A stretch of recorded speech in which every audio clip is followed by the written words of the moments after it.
আসসালামু আলাইকুম এভরিওয়ান। গ্রীষ্মকাল মানেই রোদ, গাছের ছায়া আর হঠাৎ হঠাৎ মন ভালো করে দেওয়া কিছু মজার প্ল্যান। আজকের দিনটা একটু আলাদা, একটু টক, একটু ঝাল, আবার একটু মিষ্টিও।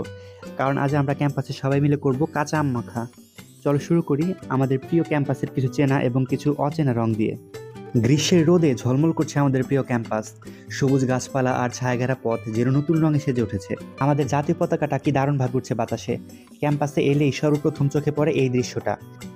কলেজ বাসগুলো যেন আমাদের জীবনের এক নীরব সঙ্গী। দিনের শুরুতে আমাদের নিয়ে আসে, আবার দিন শেষে ক্লান্ত শরীরগুলোকে বাড়িতে ফিরিয়ে দেয়। কত স্মৃতি জমে আছে এখানেই। এটাই আমাদের ডিপার্টমেন্টের সামনের অংশ। ক্লাসের ব্যস্ততা, পরীক্ষার টেনশন, আবার হঠাৎ করে চা খাওয়ার প্ল্যান, সব কিছু শুরু হয় এখান থেকেই। এখানেই জমে ওঠে আড্ডা, কখনো আবার হালকা চুপচাপ বসে থাকা।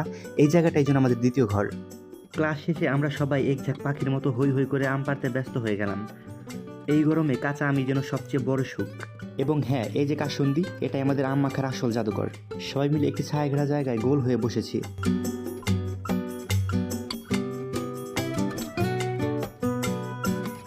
একদিকে চলছে গল্প, অন্যদিকে কেউ কেউ আম কাটছে, কেউ মিশিয়ে দিচ্ছে লবণ চিনি, আবার কেউ বা মরিচ। প্রত্যেকের হাতের ছোঁয়ায় সাধারণ এই কাঁচা আম হয়ে উঠছে অসাধারণ।